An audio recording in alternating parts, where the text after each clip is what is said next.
샬롬. 오늘은 하누카 6일째 되는 날입니다. 그래서 소를 7개 켰습니다. 정말 아쉽게 하루하루 마지막 날을 향해서 이렇게 가니까 너무 아쉬운 것 같아요.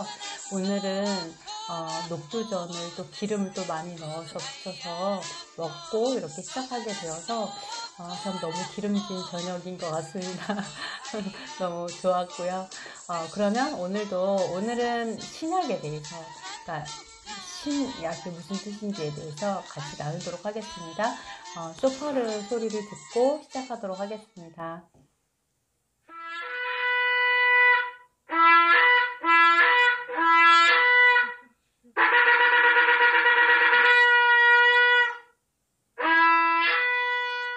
네.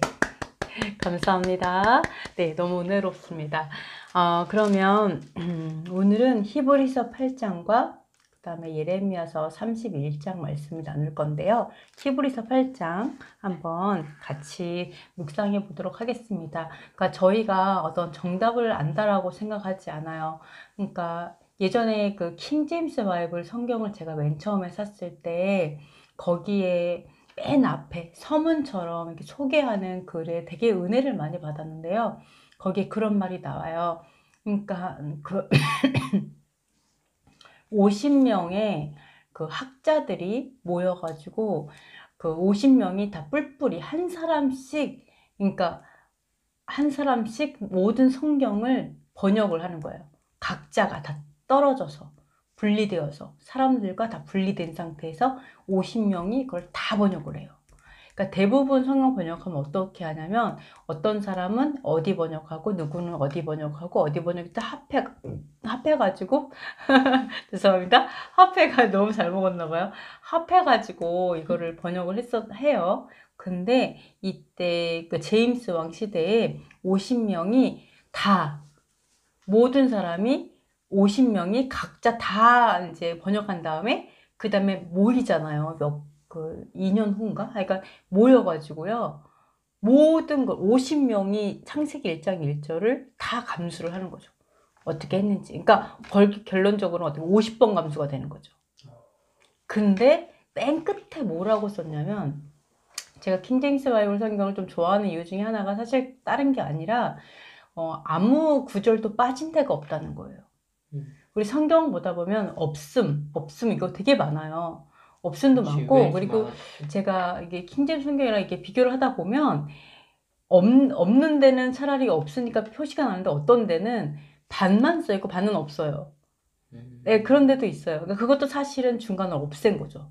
그러니까 그런 게 너무 많은 거예요, 생각보다. 그래서 제가 좀 이게 좀 안타깝더라고요. 근데 킹제임스 흥정이 없다. 한글로 번역한 것보다 킹제임스 영어 번역이 훨씬 더 좀 이해하기가 좋고, 그거보다 더 나은 것은 히브리어로 직접 이렇게 좀 시간은 걸리지만 이게 보는 게 더 좋죠. 물론 왜냐하면 원본은 히브리어, 그 다음에 그 다음에 헬라어겠죠.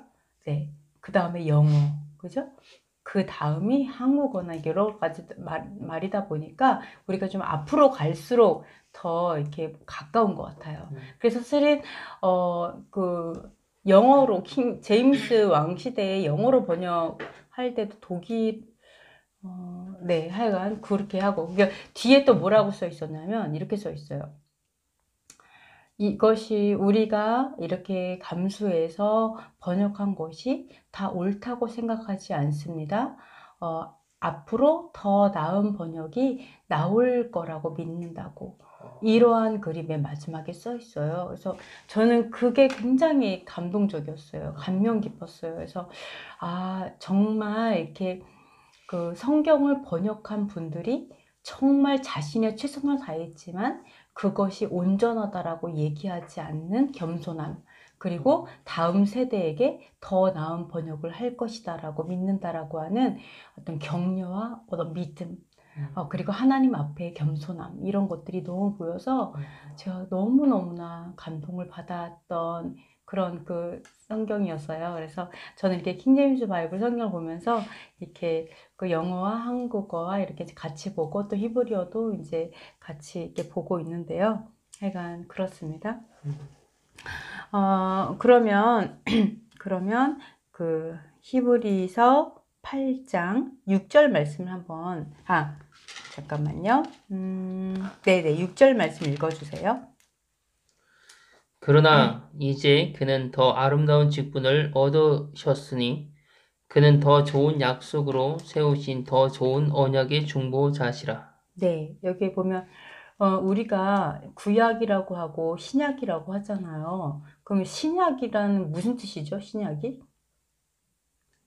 새롭게 나온 그쵸. 새로운 언약. 그죠? 새로운 언약. 구약은 옛날 언약이죠. 옛 언약. 옛 언약. 네, 그래서 그렇게 옛 언약과 그리고 새 언약인데 새 언약은 무엇이고 또 옛 언약은 무엇일까? 새 언약은 뭐고 이게 어떻게 생각하세요? 새 언약은 뭐라고 생각하시고 옛 언약 그러니까 올드 테스트먼트라고 그러죠? 구약. 네. 오래된 거. 이런 의미도 좀 영어로는 그렇게 또 의미가 돼 있죠? 새로운 것과 옛 것 이렇게 되어 있는데 어떻게 생각하세요? 옛 언약은 여호와께서 주신 언약이고 새 언약은 은혜의 시대에 들어서 예수와께서 주신 그런 새 언약. 예수와께서 주신 언약과 하나님께서 주신 언약이다. 그럼 그 언약은 두 개가 다르다는 건가요? 다른 건 아닌데 뭐 지금까지 우리가 배운 목사님 분들한테 들었던 부분들은 그렇게 이야기가 네. 된 부분이죠. 그래서 어떤 분은 이제 신약으로만 살 수 있다 막 이렇게 얘기하시는 분도 있어요. 그죠? 근데 갑자기 제가 옛 언약, 새 언약 이렇게 하다 보니까 생각나는 게 있어요. 뭐냐면 그 포도주, 그 옛 부대와 새 부대가 생각나요. 갑자기. 헌부대하고 네, 옛 부대와 새 부대가 갑자기 생각나요. 근데 놀라운 건 뭐냐면 예수와께서 그 새, 새 포도주를 옛 부대에 담지 않는다. 왜냐하면 새 포도주를 옛 부대에 담으면 터진다. 이게 그래서 포도주도 못 쓰게 되고 부대도 망가진다라고 얘기하죠. 그래서 그 새 포도주는 새 부대에 담아야 된다. 이렇게 얘기하세요. 그래야 둘 다 보존한다. 이렇게 나오거든요. 그렇지. 그죠. 그래서 이 둘 다 보존되는 이라는 어떤 의미죠? 뭐와 뭐가 보존된다는 거죠? 구약의 말씀과 신약의 말씀. 저는 이제 그 말씀이 뭘로 보였냐면 옛 부대도 옛 부대와 옛 것도 보존될 수 있고 새 것도 보존될 수 있다. 그럼으로 인해서 그렇게 그렇죠. 보였어요. 그렇죠. 네. 그러니까 예수와께서 그 성경 구절이 어디에 있죠? 마태복음 9장 17절 한번 읽어줘 보세요.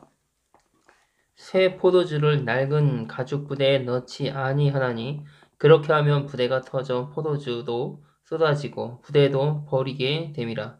새 포도주는 새 부대에 넣어야 둘이 다 보존되느니라. 아멘. 그러니까 이것도 사실은 신약에 대한 거죠. 새로운 언약이 나왔어요. 저는 그렇게 생각해요. 예수와께서도 약간 종교개혁을 하셨다라는 생각이 좀 들거든요. 그러니까 기존에 그 알고 있던 어떤 율법에 대한 생각들, 하나님에 대한 생각들을 예수와께서 오셔서 정확한 율법이 어떤 의미인지 또 어떻게 살아가는 건지에 대해서 새롭게 조명하셨거든요. 그죠? 새롭게 조명해 주시고 개혁은 하셨는데. 예, 새롭게 조명하면서 개혁을 하셨어요. 저는 첫 번째 종교 개혁은 예수와께서 하셨다고 생각을 해요. 사실은. 그래서 저 혼자 첫 번째 종교 개혁은 예수와 두 번째 종교 개혁은 루터, 3차 종교 개혁이 남았다. 이렇게 생각을 하는데 저의 생각입니다. 근데 어쨌든 이 종교 개혁 이게 결론적으로는 어떤 새로운 어떻게 하나님의 말씀이 바뀐 건 아니지만 새롭게 조명되어진 패러다임 이게 포도주라면 부대는 우리 사람들이 되겠죠. 제자들. 네. 그러니까 예수와께서 제자들을 이게 옛 사람들을 가지고 새로운 패러다임을 주입했다가는 그 말씀도 망가지고 사람도 망한다. 사람도 감당이 안 되니까 하나님께서 새로운 사람들을 새로운 물결을 일으키셔서 새로운 패러다임을 담고 새롭게 역사를 교회사를 다시 쓰시는 거죠. 그렇게 해야지 사람도 보존할 수 있고, 사람도 다치지 않아요. 옛사람도 다치지 않고, 새 사람들도 다치지 않고, 그리고 말씀도, 교리도 그대로 하나님께서 이제 원하시는 대로 전할 수 있고, 이런 의미가 좀 있는 것 같으네요. 갑자기 옛부대, 새부대가 생각나서 나눴습니다. 그래서 히브리서 8장 6절에서 보시면은 예수와께서 어떤 분이시라고 나오냐면 훨씬 더 나은 언약의 중재자시다. 그죠? 그러니까 예수와께서는 언약의 중재자시다. 그럼 우리는 누구와 언약했다는 얘기예요? 그렇죠. 여호와 하나님과 언약을 하였고 그 중재자가 예수하시다라는 거예요. 그렇지. 네, 우리가 이제 그거를 기억하셔야 돼요. 우리는 하나님 아버지, 여호와 하나님과 언약이 되어 있고 그 언약 안에서 샬롬을 누릴 수 있고 그 언약 안에서 복을 누리기 위해서 우리는 예수와께서는 영원한 제사장이시고 중재사로 계시다라는 거예요. 그러니까 우리의 우리가 항상 기도하고 구할 분은 여호와 하나님이신 거예요. 무엇으로? 예수와의 이름으로. 그죠? 그리고 예수와의 이름으로 기도하면은 그것을 여호와께. 네. 왜냐하면 예수와께서는 중재자로서 희생하셨기 때문에 그 피로 우리가 구할 수 있는 거죠. 그래서 우리가 예수와께서는 중재자시다. 영원한 우리의 중재자시다. 그래서 중재자는 예수야 말고 마리아도 아니고요. 어느 누구도 아니에요. 그죠? 중보자는 오직 한 분, 예수야 한 분이십니다. 이렇게 이제 알고 계시죠? 7절을 한번 읽어줘 보세요. 저 첫 언약이 무음하였더라면 둘째 것을 요구할 일이 없었으려니와. 네, 여기서 보면 첫 언약이 무흠하였다면 그럼 첫 언약은 뭐예요? 여호와의 계명? 그렇죠. 여호와께서 모세를 통해 주신 것들, 그 율법을 얘기하죠. 그렇죠. 그죠? 근데 무흠하였더라면 이 말은 뭐예요? 흠이 있다는 건데. 그렇죠. 율법에 흠이 있다라고 얘기를 하고 있습니다. 예, 흠이 있다라고 얘기해요. 그래서 흠이 있기 때문에 둘째 것을 구할 여지가 있다라는 거죠. 예, 흠이 없었더라면 둘째 것을 구할 그런 이유가 되지 않겠지만 흠이 있었기 때문에 새 언약을 구할 수밖에 없다라고 얘기를 하거든요. 그럼 여기서는 율법이 흠이 있다. 다 대부분 그렇게 얘기를 해요. 많이들 그렇게 얘기하시거든요. 그렇게 볼 수밖에 그게 없지. 맞는지 한번 볼게요. 네. 9절 먼저 읽어볼게요. 9절에 한번 해보세요. 또 주께서 이르시기를 이 언약은 내가 그들의 열조의 손을 잡고 애굽 땅에서 인도하여 내던 날에 그들과 맺은 언약과 같이 아니하도다. 그들은 내 언약 안에 머물러 있지 아니하므로 내가 그들을 돌보지 아니하였노라. 여기에서 보시면 언약이 흠이 있었던 거예요? 아니면 사람들이 흠이 있었던 거죠? 사람. 네, 왜요? 사람들이 언약 안에 있지 않았다. 그죠? 언약을 어긴 거죠. 그러니까 사실 여기서 말은 우리가 이제 번역을 언약에 흠이 있었다라고 얘기했는데 그 흠은 율법이 흠이 있었다라는 게 아니라 사람들이 불순종했기 때문에 그 언약 체결 자체에 흠이 있다는 거예요. 왜요? 사람이 깨버려서. 뭔지 알겠죠? 그러니까 언약이 흠이 있다라는 게 아니라, 그러니까 율법이 흠이 있다는 게 아니라 언약은 A와 B가 언약을 맺잖아요. 그 언약 체결 자체에 흠이 생겼어요. 왜요? 사람들이 여기서 벗어나 버리니까 언약이 깨져버린 거예요. 거기에 이거를 흠이라고 얘기하는 거예요. 흠이 있다. 그래서 다시 체결을 하시는 거죠. 뭔지 아시겠죠? 네, 그러니까 율법이 흠 있다 이렇게 얘기하는 게 아니다라는 거예요. 네, 그러니까 이 글자를 보고 율법에 흠이 있구나 이렇게 생각하시면 안 된다. 율법의 흠이 아니라 율법을 통해서 언약을 맺은 사람의 흠이 있었기 때문에 그 언약에 흠이 있다라고 얘기한 거예요. 뭔지 아시겠죠? 언약에 흠이 생겨버린 거예요. 사람 때문에. 그죠? A와 B인데 B가 완전히 이렇게 깨버리니까 이 언약에 흠이 생겨버린 거죠. A와 B가 같이 언약을 맺었으니까 그 얘기를 한다는 거예요. 그래서 뭐라고 하냐면 그들이 내 언약 안에 머물지 아니하였으므로 내가 그들을 중히 여기지 아니하였노라. 그러니까 우리가 하나님의 은혜를 받으려면 언약 안에 머물러야 되고, 그죠? 계명을 지켜야 천대까지 은혜를 베푸시고 은혜 안에 있고 주님의 긍휼하심 가운데 있는 거죠. 근데 네, 여기서 내가 그들을 돌보지 아니하였노라 이렇게 나오는데 네, 근데 그렇죠. 애굽에서 인도할 때 항상 여호와 하나님께서 같이 계셨잖아. 네, 항상 인도해 주시고 물 달라면 물도 주고 네, 밥 달라면 밥 주고 네. 고기 달라면 고기 주시고 그랬는데 그쵸. 그래서 메추라기 고기, 하도 메추라기가 성경에 나오니까 우리 아들이 갑자기 메추라기 알을 부화시켜서 메추라기를 키워서 한번 먹어보고 싶다고 저한테 먹어봤냐고 막 물어보더라고요. 그거 너무 메추라기 알 말인 거였죠? 애들이 요즘 막 메추라기를 부화시키겠다고 막 목적은 다른 게 아니었어요. 메추라기 고기를 먹어보고 싶다. 맛이 있나. 너무 웃겼어요. 아이들이 너무 순수한데. 예수와께서 아니 그 여호와 하나님께서도 어떻게 하셨냐면 우상 숭배해갖고 금송아지 만들었을 때 여호와 하나님 그러잖아. 내가 도대체 저들과 같이 갈 수가 없다. 같이 가다가 내가 진노해갖고 내가 저 사람들을 죽일 것 같아. 도저히 내가 나를 죽일까봐 같이 못 가겠다. 네 백성이다. 내 백성이 아니고 네 백성이다. 막 이러면서 모세하고 여호와 하나님과 서로 상대방의 백성이라고 막 얘기하면서 얘기하는 게 나오잖아요. 그러니까 우리가 언약 밖에 머물러 버리면 물론 여호와 하나님께서 창자가 저는 참 놀랐어요. 성경에 보면 이게 창자가 들끓는다. 너무 마음이 아프다. 그러면서 내가 그들을 돌이키겠다 막 얘기를 하시거든요. 여호와 하나님 그래요. 창자가 들끓어서 여호와 하나님 창자가 있으시구나 이런 생각을 했는데 그러네. 없는데 창자가 들끓는다 그러면은 여호와 하나님 창자도 없으신데 어떻게 들끓어 막 이런 생각할 수 있잖아요. 곳곳에 여호와의 그 형상을 여기 말씀해 주는 그러니까 부분이 우리가 많아요. 죄인이라서 여호와 하나님 볼 수가 없는 거지 형상 자체가 없어갖고 그냥 무슨 공기와 같아서 못 보는 건 아니라고 이제 믿어요. 왜 성경에 보면 등을 봤던 모세도 있고 그리고 여호와 하나님의 얼굴을 볼 수 없으니까 옷자락을 보고 발을 보고 막 그러잖아요. 그죠? 발을 보고 또 요한계시록에서는 그 앉아 계신 모습을 보죠. 얼굴을 못 봤어요. 예수야는 봤어요.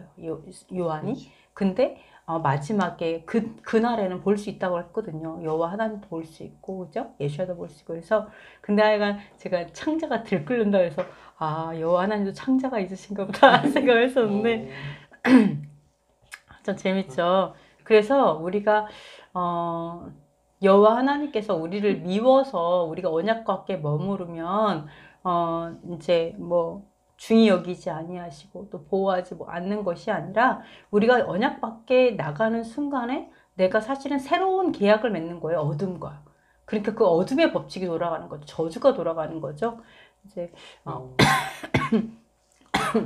그래서 여호와 하나님께서 죄를 그렇게 싫어하시고 죄를 지을까봐 두려워하시기까지 하시는 거죠. 예. 첫 언약이 무음하였더라면 그게 결국에는 그들이 그 언약 안에 머물지 않았기 때문에 그들한테 흠이 있다는 그렇죠. 그러니까 율법이 문제가 아니라 사람이 문제다. 언제든지 율법이 문제가 아니라 사람이 문제다. 그래서 새롭게 체결을 하기 시작을 하는 거죠. 율법을 새롭게. 그래서 한번 볼게요. 8절을 한번 읽어줘 보세요. 그들의 잘못을 지적하여 말씀하시되 주께서 이르시되 볼지어다 날이 이르니 내가 이스라엘 집과 유다 집과 더불어 새 언약을 맺으리라. 네, 여기에 분명하게 나왔네요. 처음에 제 성경은 어떻게 말을 하냐면 그들에게서 흠을 발견하시고 이렇게 써 있어요. 그들에게서 흠을 발견하시고 그분께서 이르시되 주가 말하는 흠을 누구에게서 발견했다고요? 그들에게서. 그러니까 율법에서 흠을 발견했다는 게 아니에요. 그러니까 언약에 흠이 있다. 이 언약은 바로 상대자 때문에 흠이 생긴 거예요. 이 언약 자체에 계약에 문제가 생겼어요. 그죠? 근데 흠을 어디서 발견했다? 그들에게서 흠을 발견하셨다. 그러니까 사람이 문제다 언제든지. 이게 성경에 바로 나오네요. 근데 네. 그걸 다 빼버리고서 왜 첫 언약이 무음하였더라면 그거 봐라. 율법이 그쵸. 흠이 그러니까 있다는 거 한 아니야? 구절만 깊게 보지 않고 이제 가볍게 보면 잘못 오해할 수가 있어요. 성경을 나는 완전히 이거를 오해해서 할 수 들으면서도 있죠. 아무리 첫 언약이 그 무음하였다라고 해도 아니 여호와께서 말씀하신 건데 어떻게 흠이 있을 수가 있어? 그건 좀 이해가 안 간다 그랬는데 오늘 이 얘기 들으면서 그렇구나. 사람한테 문제가 있었구나. 그렇죠. 그들에게서 흠을 발견하시고 이렇게 나오죠. 그러면서 새 언약을 맺으리라 이게 된 거예요. 사람에게서 흠을 사람이 안 지키는 거예요, 자꾸. 그러니까 우리가 죄를 져가지고 구약 시대에는 양을 잡아가지고 그 죄를 증가를 시켜서 양을 잡았잖아.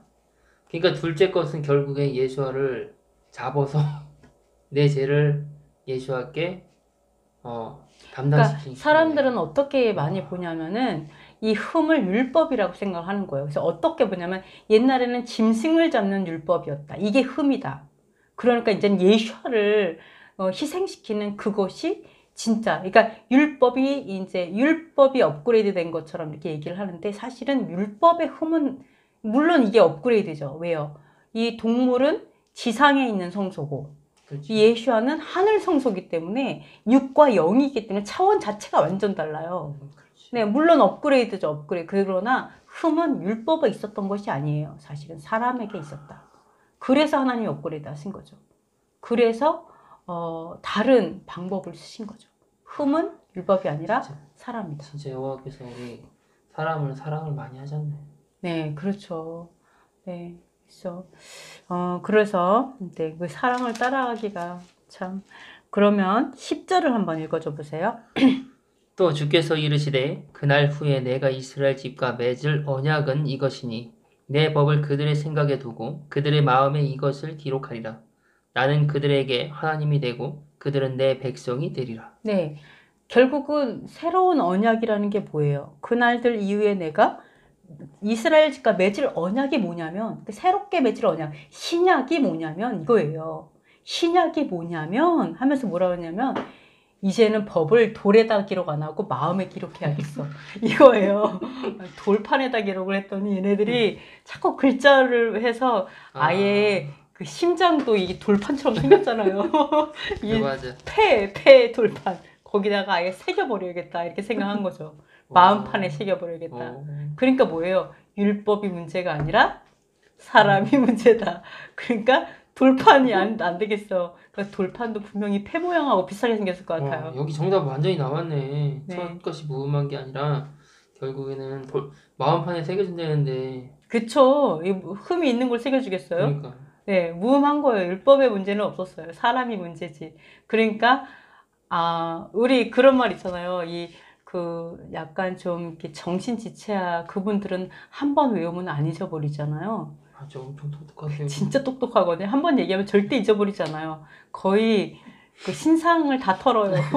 한 번 머리에 입력되면 절대 잊어버리지 않는 정말. 그래서 뭐라고 하냐면 돌이라 한 번 새겨지면 지워지지 않는다. 이런 얘기를 막 한 적이 있었는데 웃으면서. 근데 진짜 놀랍게도 진짜 똑똑하세요, 진짜. 근데 약간 정신 장애가 있으신데도 되게 똑똑하신데 그거예요. 새겨버리는 거죠, 아예. 이제는 우리 마음판에 우리 머리에다 새겼어야 되는 건데 돌판에다가 근데 하여간에 어떻게 마음판에다 이렇게. 정말 마음판에 새긴 거죠. 정말 놀라운 거죠. 머리로 하면 잔재주를 부리고 마음에 새겨야지 진정한 정말 우러나오는 그런 마음으로. 그렇죠. 이 마음이 혼과 영과 육이 다 연결되어 있는 게 마음인 것 같아요. 그래서 하나님께서 그렇게 하셨던 것 같아요. 그럼 11절 한번 읽어줘 보세요. 또 각각 자기 나라 사람과 각각 자기 형제를 가르쳐 이르기를 주를 알라 하지 아니할 것은 그들이 작은 자로부터 큰 자까지 다 나를 알미라. 네, 여기서 보니까 이거는 그냥 예수님을 안다 뭐 이런 정도가 아니라 진짜 마음판에 새겨진 사람, 즉 거듭난 사람이겠죠. 거듭나서 예, 마음판에 온전히 정말 새겨져 갖고 이 말씀대로만 살아질 수밖에 없게 된 사람들이에요. 죄를 지을 수 없는 하나님의 사람의 완전히 이제 하나님의 사람이 된 사람들이겠죠. 그죠? 이게 새 언약이겠죠. 근데 진짜 하나님의 성도, 진짜 예수와의 제자, 진짜 여호와의 군대 된 사람들. 그런 사람들은 아무리 작은 자라 할지라도 그렇게 거듭난 사람들은 사실은 그런 사람들이겠죠. 그냥 예수님 알아, 나 교회 다녀 이렇다고 다가 아니라 그런 자들, 진짜 마음에 새겨진 자들은 주를 알라라고 얘기할 필요가 없다는 거예요.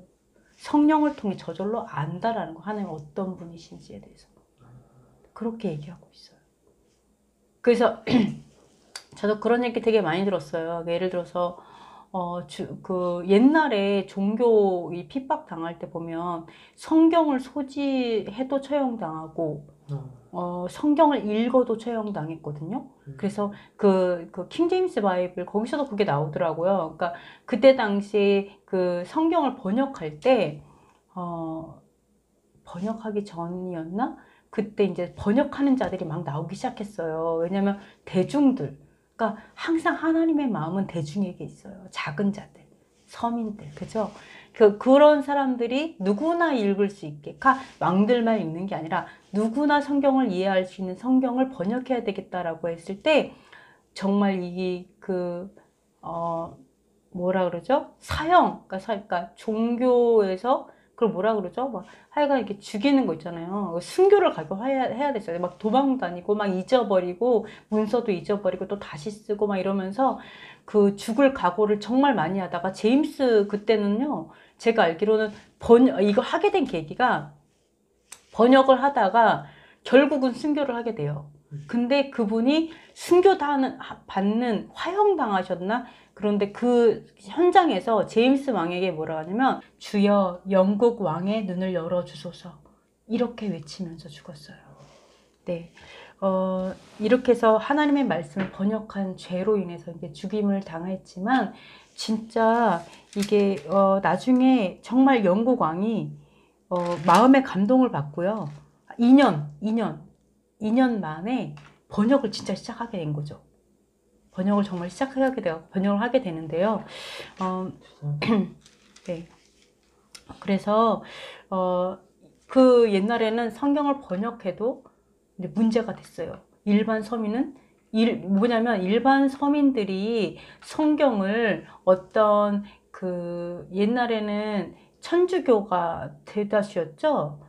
천주교가 이제 잡고 있을 때 교황, 그런 신부, 이런 가르침이 없이 성경을 읽으면 마녀라고 이제 생각을 했고요. 이단이라고 했어요. 이단 사냥에 많이 죽었어요. 그러니까 감히 너가 혼자 이걸 보냐, 스스로 보는 거 말이 안 되는 거고 성경 소지에도 말이 안 되는 거죠.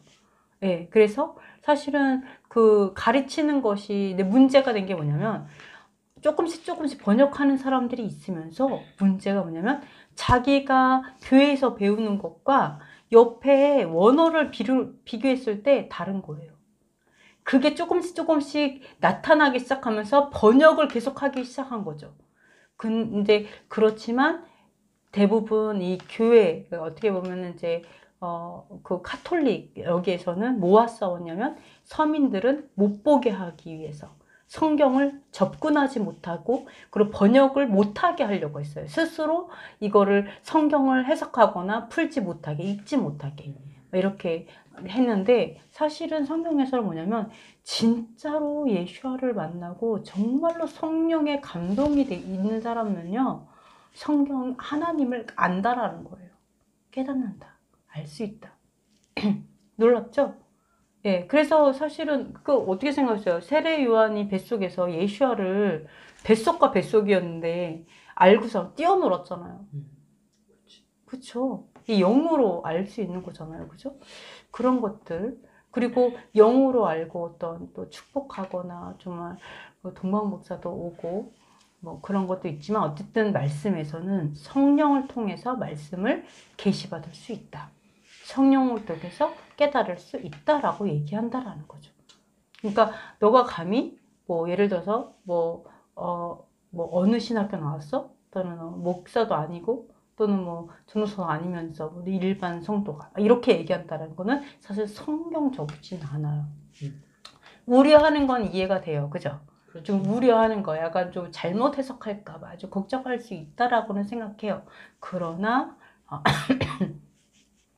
성령께서 분명하게 계시할 수 있다. 그리고 오히려 사실은 오히려 왜곡되게 배운 경우가 더 많아요. 그래서 이제 다른 복음으로 우리가 지금 하나님께서 진짜 말씀하시는 것과 조금 벗어난 경우가 많기 때문에 13절 한번 읽어줘 보세요. 새 언약이라 말씀하셨음에 첫 것은 낡아지게 하신 것이니 낡아지고 새하는 것은 없어져 가는 것이니라. 네, 여기서는 뭐가 낡아진다 그랬어요? 새 언약? 네, 첫 언약은 낡은 것으로 만드셨다라고 얘기하세요. 그래서 새하고 낡아지는 것은 사라지리라. 그러면 이것은 뭘 얘기하는 거예요? 언약이 아까도 뭐라 그랬어요? 언약이 흠이 있다 그랬을 때 율법이 흠이 있다는 거예요? 아니면 언약 체결 자체에 흠이 있었어요? 체결 자체. 그쵸. 사람이 잘못했기 때문에 언약에 문제가 생긴 거죠. 그러면 여기서 말하는 언약을 낡은 것으로 만드셔서 새하고 사라진다. 이거는 뭘 얘기해요? 율법이 사라진다는 거예요? 그들과의 그런 그렇죠. 언약을 맺었던. 성령을 통해서 마음판에 새겨진 그 언약이 아니라 예전에 그 돌판에 썼고 예수아를 통한 또 성령을 통한 예수아를 통한 그런 언약이 아니었던 그런 체결은 이제 사라지는 거죠. 그들의 체결이 사라지고 새롭게 마음판에 새겨진 그 언약을 새롭게 한다는 거지 여기서 율법이 사라지는 건 아니다. 그렇죠. 옛 율법을 얘기하는 건 근데 옛 너무- 율법이 사라진 건 아니다. 너무 이렇게 오해가는 그런 그쵸. 그러니까 문구가 있어가지고. 내가 생각을 어떻게 하느냐에 따라서 이 말의 뜻을 완전히 다르게 해석을 하실 수가 있어요. 네. 그래서 내가 잘못 오해하면 그 뒷 구절에도 바로 나오잖아요. 그들에게서 흠을 발견하시고 이렇게 바로 나왔는데도 불구하고 그걸 못 보고 넘어가시는 거죠. 네. 왜냐하면 내가 그렇게 생각하게 돼. 생각하는 대로 보이는 거예요. 그래서 우리가 생각하는 게 많이 중요합니다. 예레미야 31장. 이게 똑같은 말이에요. 예레미야에서 31장에 예언된 말씀을 바로 히브리서 기자가 그걸 인용해서 말씀을 하셨거든요. 똑같은 말씀을. 그래서 예레미야 선지자가 예언한 그 말씀 한번 보도록 하겠습니다. 예레미야 31장 31절 읽어줘 보세요. 여호와의 말씀이니라. 보라, 날이 이르리니 내가 이스라엘 집과 유다 집에 새 언약을 맺으리라. 이스라엘 집과 유다 집 이건 뭐예요? 유다 집은 이스라엘의 족속, 그러니까 이스라엘의 그 육체적 이스라엘을 얘기하죠. 이스라엘 자손을 얘기하고요. 그 다음에 이스라엘의 집은 뭐예요? 이스라엘 온 집, 그러니까 이방인을 다 포함한다 그랬죠. 그러면은 이스라엘 집과 유다의 집, 그러니까 온 열방과 이스라엘과 새로운 언약을 맺을 것이다 라고 얘기했어요. 이거를 바로 히브리서 기자가 인용을 한 거예요. 이 예언을. 그러면서 33절 읽어줘 보세요. 그러나 그날 후에 내가 이스라엘 집과 맺을 언약은 이러하니 곧 내가 나의 법을 그들의 속에 두며 그들의 마음에 기록하여 나는 그들의 하나님이 되고 그들은 내 백성이 될 것이라. 여호와의 말씀이니라. 네, 그렇죠. 그러니까 새 언약, 신약을 얘기해요. 새 언약이 신약이라고 그랬죠? 신약이 뭐예요? 신약은 율법이 아니라 은혜야 이게 아니라 사실은 법을 그들의 속 중심부에 두고 마음 속에 그것을 기록하는 것이라고 얘기해요. 그러니까 이제 돌판이 아니라 마음판에 기록하겠다, 방식을 바꾸겠다, 아예 그냥 새겨버리겠다 이렇게 된 거죠. 네, 이것이 구약에 이렇게 있는 걸 신약에 이렇게 온 것뿐이네. 네, 똑같아요. 이것이 신약이다라고 얘기해요. 근데 대부분 어떻게 얘기해요? 구약은 율법 시대, 신약은 은혜 시대. 율법 안 지켜준다. 이렇게 생각하는데 큰 오산이에요. 뭐예요? 구약은 율법 시대, 신약은 율법이 새겨진 시대. 그게 신약이에요. 구약은 돌판에 새겼던 시대, 신약은 마음판에 새겨진 시대. 구약은 돌판 시대, 신약은 마음판 시대. 그 언약은 똑같다. 여호와 하나님은 변하지 않는다. 결코 그 말이 헛되게 되돌아가지 않는다. 남자가 말을 했으면 무라도 썬다 그랬던가요? 여호와 하나님 한 번 말하면 절대 처리하지 않는다. 그대로 성취돼야 한다. 네. 그래서 구약과 신약이 같아야지 여호와 하나님의 네, 체면이 있는 거지. 같아요. 구약에는 이렇게 말씀하시고 신약에 와서 저렇게 말씀하셔. 바꿀게. 그러니까 그러지 사람들이 여호와 하나님보다 예슈아를 더 좋아하시잖아요. 왜냐하면은 자기가 어떻게 생각해요? 이렇게 바꿨다고 생각하면 예슈아께서 바꾸셨어. 뭐 이렇게 생각하니까 바꾼 게 더 좋은 거죠. 여러분 안 지키는 거 안 지켜도 돼 이렇게 생각하시는 그런 좀 이렇게 느슨하시면은 절대로 마지막 날에 이제 깜놀하는 일이 생길 수 있다. 아니 요한계시록에도 보면은 여호와 하나님께서 보좌 앉으시고 그 옆에 계신 분이 예수하잖아. 네. 그러면 벌써 그렇죠. 예슈아만 내가 생각한 예슈아, 그러니까 진짜 예슈아가 아니라 내가 생각한 예슈아를 생각하고 갔다가는 그곳에서 난 너 모르는데 이런 일이 생길 수가 있어서 이제 진짜 주의를 하셨으면 좋겠습니다. 이렇게 저도 마찬가지고요. 영원한 중보자이신 게 맞네. 네, 왜 영원한 중보자, 왜 언약에 대한 중보자. 네, 언약에 대한 중보자신 거죠. 네, 그래서 예수와께서 내가 가도 걱정이 없다. 왜냐하면 내가 가면 성령이 너희에게 오셔서 너희 마음에 성전이 되시고, 성전이 됐으니까 성전에 뭐가 있어요? 지성소가 있고, 지성소에 뭐가 있죠? 거기에 돌판이 있잖아요. 법궤. 그러니까 내 마음에 법궤가 새겨져 있는 거죠. 하나님